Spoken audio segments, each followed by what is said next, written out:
Welcome to our podcast. It's not prod. It's a pod. I think I need a speech language pathologist right about now. Let's try that one again. Hello, SL peeps. Welcome to True Confessions with Lisa and Sarah. Okay, can start confessing now. This is so cheesy. Well, hi, Lisa. Hi, Sarah. How are you today? I'm good, but I feel like I also need to say, hi, Anne. Hi. I know we should have done it like in, what's that called? When you both say something at the same time? Acapella? No. That's where you sing the kind of music. That was so beautiful. Unison. We should have said that in unison. Hi, Anne. Okay, on the count of 3. 1, 2, 3. Hi, Anne. Oh, hi, there you go. guys. We're so excited to have you not in the confessional. We're not in the confessional. Nope. But we are in the middle of a casino in the middle of the desert, so you can do the math. That could be lots of confession going on later. It's true. Maybe just right now, not so much. Yeah, so we turned the hotel room into a confessional, and we are going to do this podcast here with our favorite person. It's going to be fun. I know. We're so excited. Introduce yourself. Who are you, Anne? Are you Anne Hathaway? No, I'm Ann Page, and I'm an SLP here in Phoenix, Arizona, hanging out with my friends. You were literally like the first SLP celebrity that we met. Yeah, it's true. Do you remember that? We met at Postino in Tempe. Because I reached out to you pretty early on. I mean, it helped that you were local, which was freaking awesome. But we loved your aesthetic and we loved your vibe. Your message, yes. Yeah, we loved your messaging. And so I think I emailed you and said, hey, would you want to look at this? Yeah. And then what happened? You emailed back and said, let's meet. Yeah, you're local. Let's meet. Yeah. And I was super jealous of your name and that you'd already trademarked it because I'm like, oh, that's such a good name. Which is so funny because I think we had talked about that and we kind of hate the name.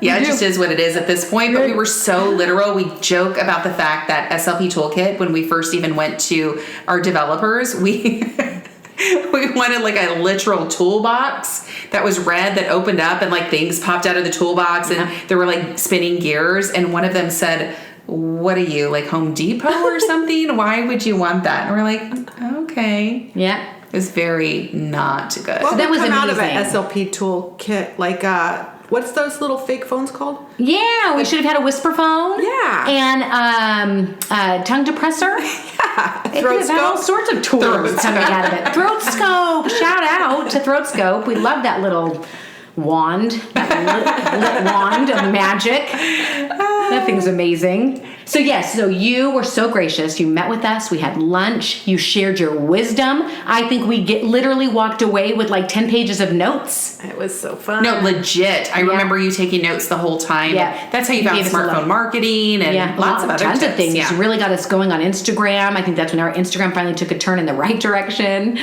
So yeah, it was awesome. And now we've been BFFs ever since. I know. So we're here to talk about some things today, though, beyond how much we love Ann Page. Yeah. Who wants to do the confessing? A confession.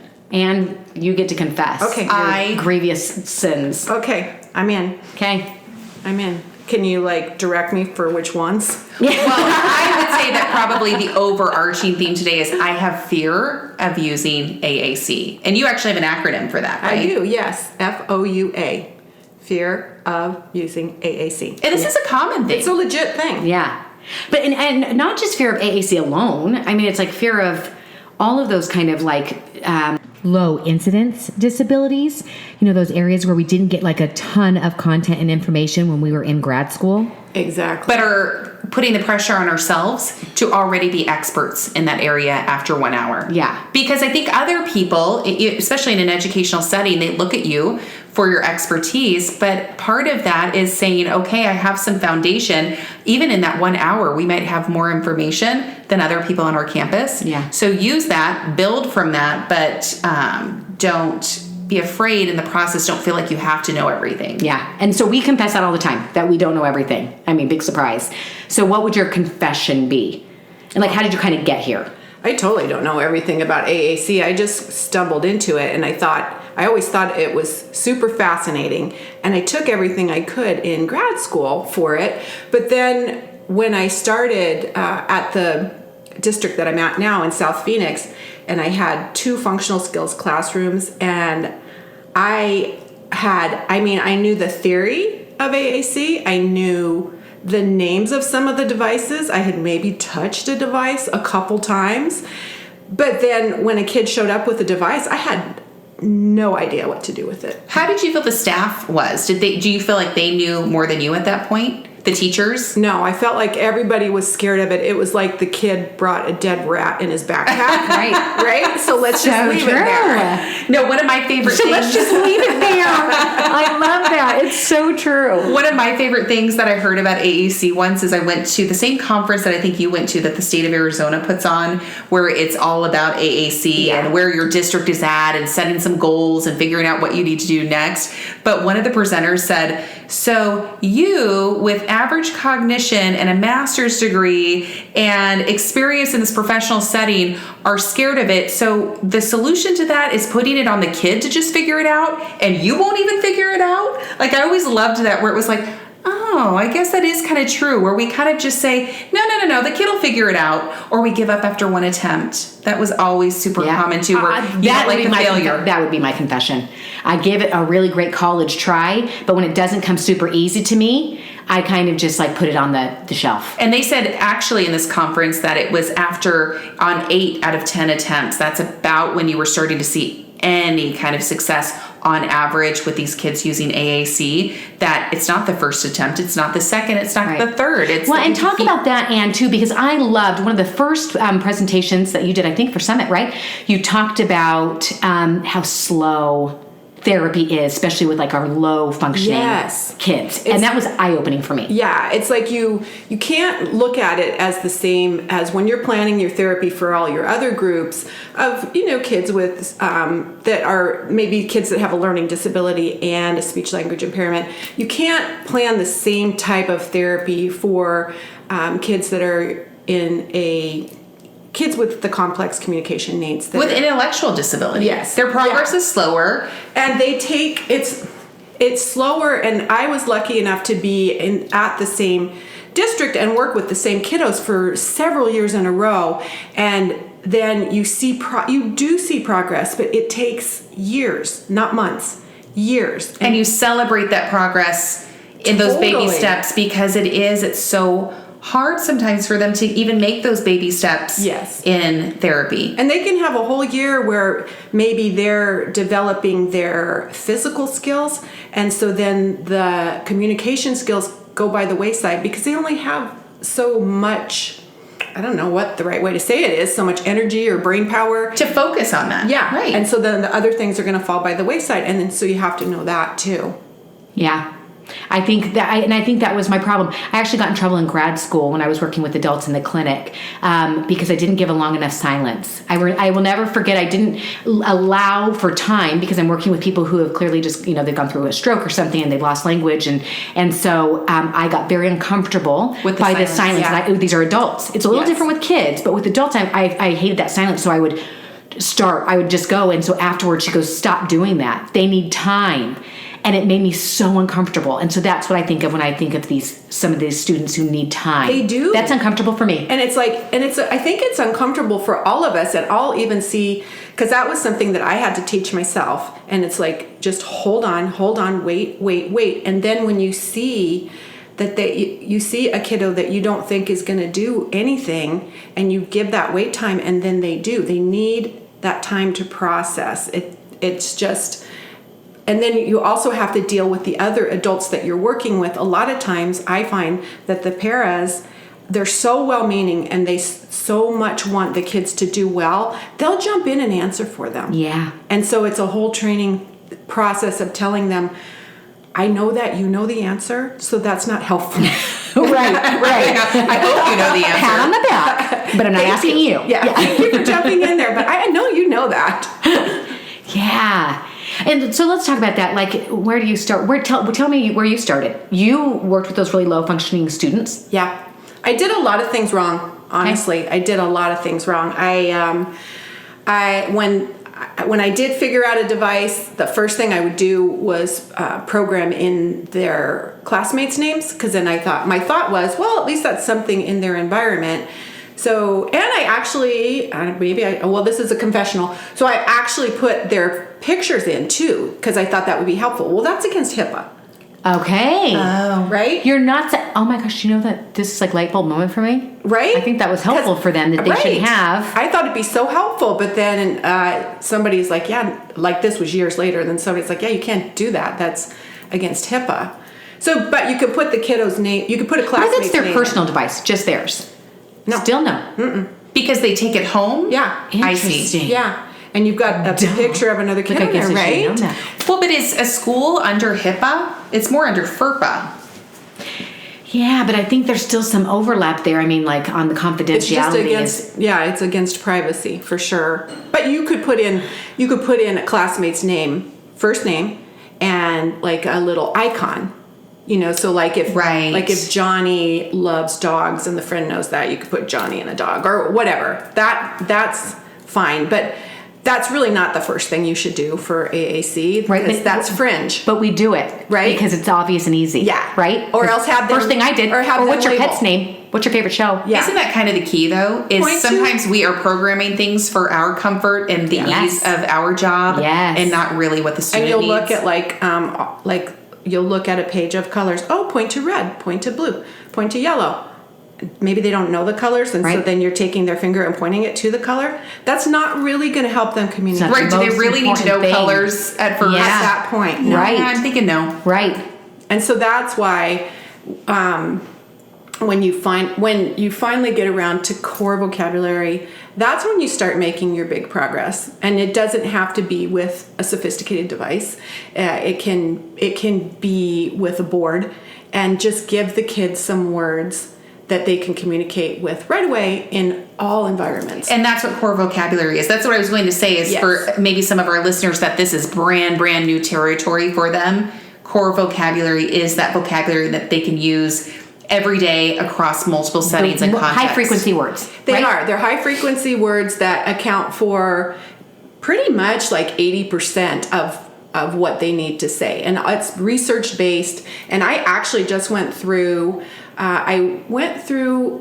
about 6 different apps, AAC apps and devices, to see on their homepage what core words were kind of default on each one, right? Because there's different ones and there's different research to back them up. But I found there's at least 22 words that were pretty much common across all of them. So my new thought process is, why not put together a curriculum that would have those words? Because in a classroom, all kids are not going to have the same device. Right. Unless you have died and gone to SLP heaven. That's just not going to happen. And core vocabulary is not all nouns and verbs, correct? No, it's a lot of action words. It's words like go and more and help and put and in, and then some pronouns, like a lot of the pronouns like I and you and he and she and it. And it's amazing how much you can say with those, and then get going with that, and then add a few fringe words. And the fringe words are the words that are specific to the child. So like the classmates' names would be fringe words, or like say if Johnny loves ice cream, you would want to make sure that ice cream is somewhere easily accessible. Yeah. And that's when you start making some really good success. And don't make it boring, because that's what happens too. You get it in your head. It's like, oh my gosh, this is hard. I need to back it with research, and I need to make this work. I need to get 20 repetitions. And then all of a sudden, the poor kid, it has no interest for him. Yeah, you're just drilling him. Yeah. But with that being said, don't focus on your own boredom, because I know we've even had this conversation before that it's not about sometimes I think we get into where we have to do something new every week. Oh, guilty. And particularly with this population, the repetition is crucial. Huge. And so it's not about your boredom and interest. Start with probably the word that's, whatever it is. Say more. Yeah, more. And you're how long are we going on this word? I would say, okay, this is another mistake I made.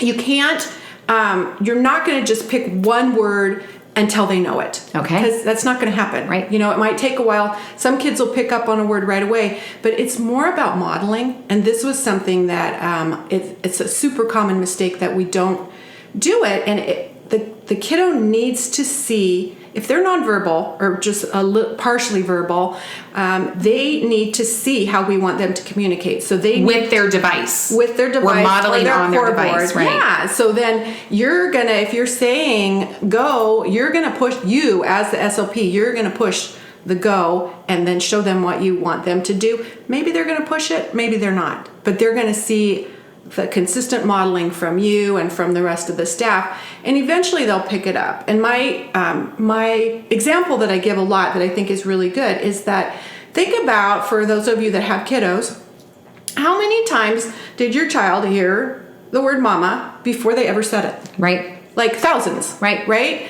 So that's the same with our kiddos with the complex communication needs. They need to see us touching it. They don't need to see us bringing their hand to it and touching it. They need to see us touching it and then give them the opportunity to touch it as well. Love it.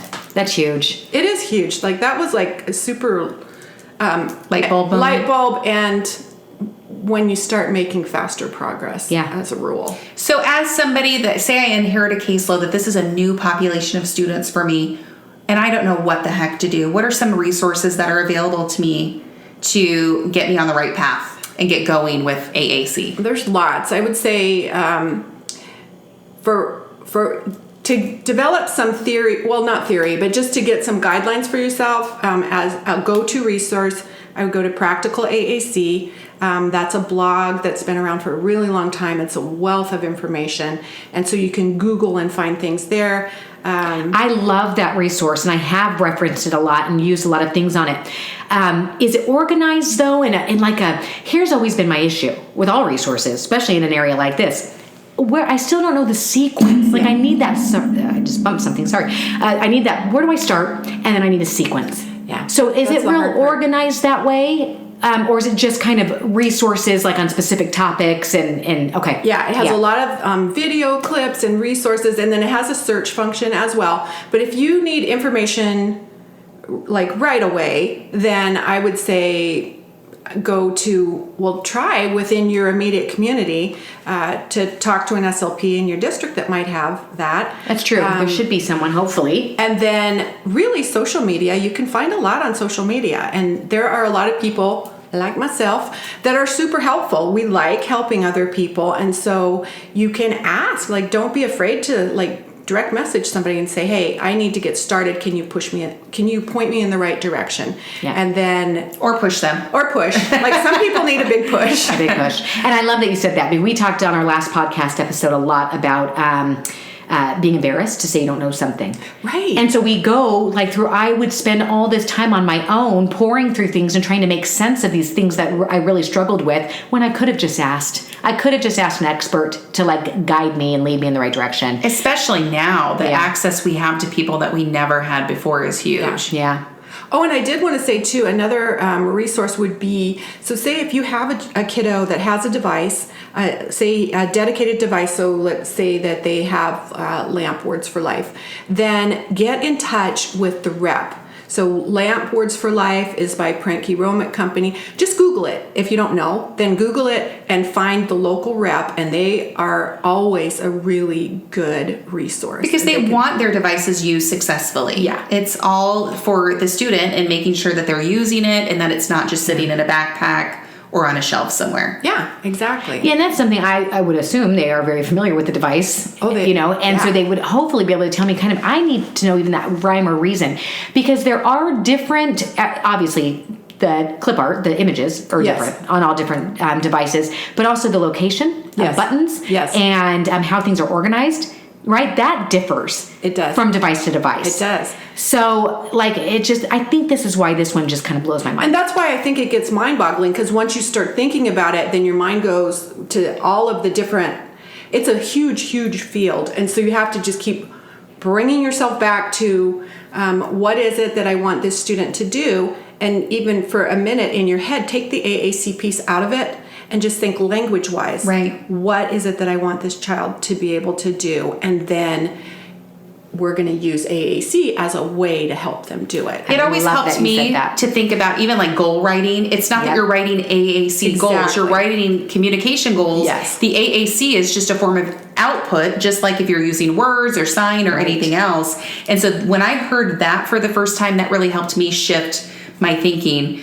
But one, I think, of the huge obstacles that I have experienced and seen in the school setting is, even if you're on board and the student is on board, what about when you walk into that classroom where the teacher, and it's usually the teacher over the IAs, usually I feel like the instructional assistants or paraprofessionals, they will do pretty much anything that you tell them to because they're really excited and eager to help. But sometimes there's a little bit of a puff up from a teacher that probably stems from being uncomfortable and not wanting to be told what to do. She's got probably a class of 10 to 15 with very different needs. Right. And they all need different curriculum, and they all need different devices. So it's not that it's a territorial thing, maybe. I mean, oftentimes it is, but maybe it's also just because it's like, that's one more thing. It is. So how the hell do we get past that? It is. It's like one more thing. Well, I have been like really looking into that quite a bit lately to see if there's maybe some sort of a systematic way that we can try to build their relationship. And it's about relationships, and it's about working as a team.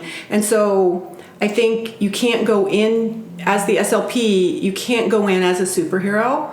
Like, you can't go flying in with your Superwoman cape and be like, I'm going to save the day, because A, you can't, and B, it's a team effort. So first, you have to build relationships. You have to build a relationship with that teacher so that she trusts you and thinks, okay, maybe, because you're like, well, this is going to work. And then she's going to think, okay, why?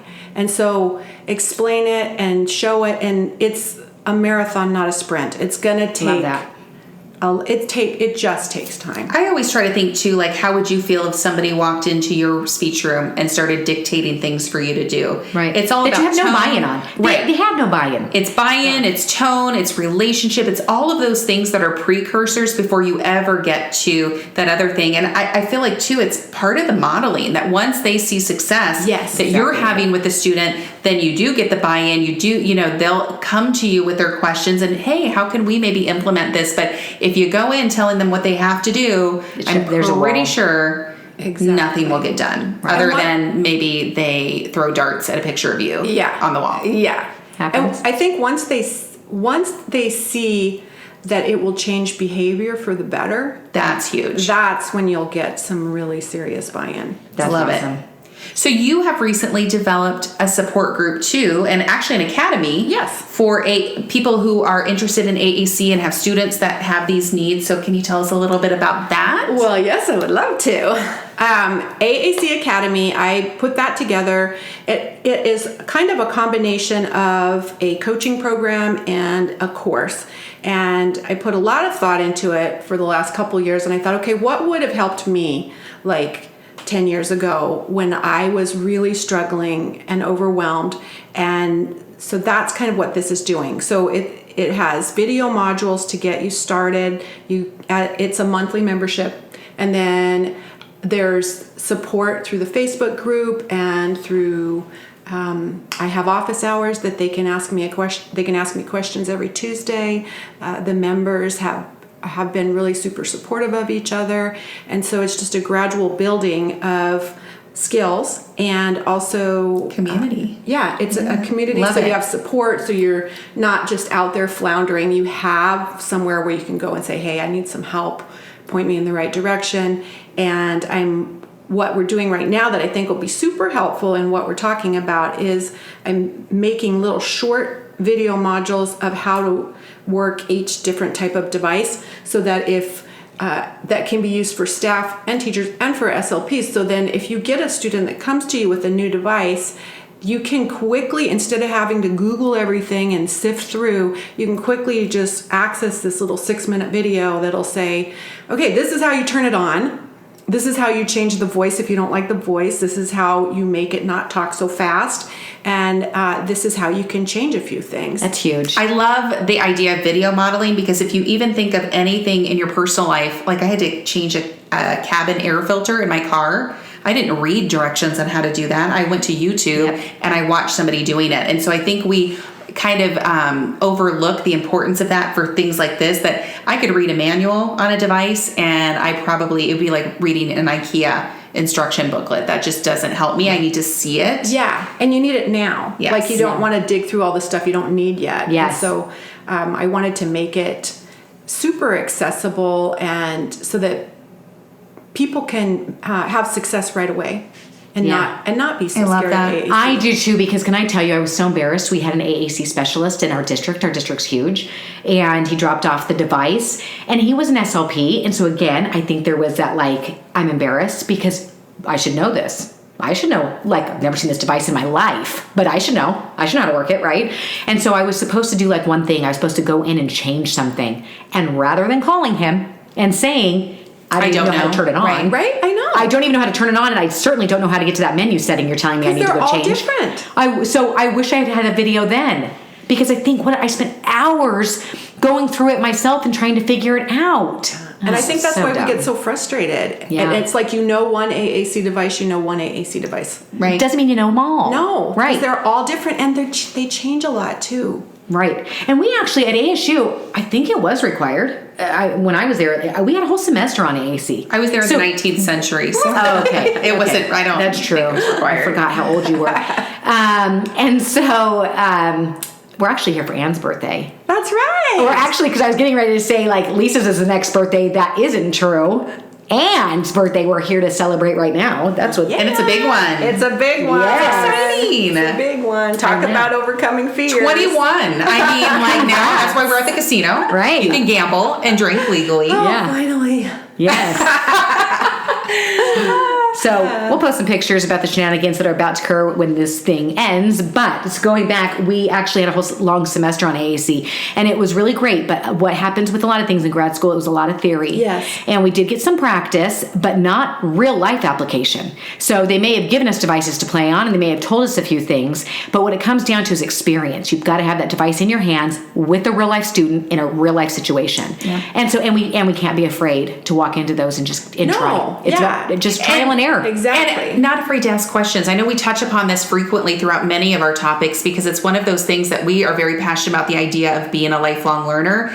We worked in a district that had a specialist that his entire job was AAC. So we shouldn't be afraid to say, hey, would love to do that. Can you give me a quick tutorial? And even then, if you don't get it the first time, because that can happen too, is pick up the phone and call. So use your resources. Don't let your ego get in the way. I always love Deborah Brooks had the best quote. She was like, your ego is not your amigo. And I loved that because it is true. We get so tripped up by our own brain sometimes that it impedes us from really doing the things that we need to do. Because something is better than nothing, especially with these students. So I love that. I feel like I'm walking away from this knowing that I just need to start and I need to be persistent. Just start and push some buttons. You're not going to blow it up, and honestly, I'm the AT specialist for my district. I still get a device and I don't know how to use it, but I just start pushing some buttons. And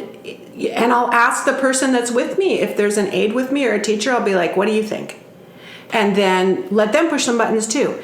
And that way it's not so Scary and overwhelming. Yeah. How do people find your AAC Academy if they are new to this? Just go to my website, which is beautifulspeechlife.com, or you can find me on Instagram at Beautiful Speech Life, and all the links are there.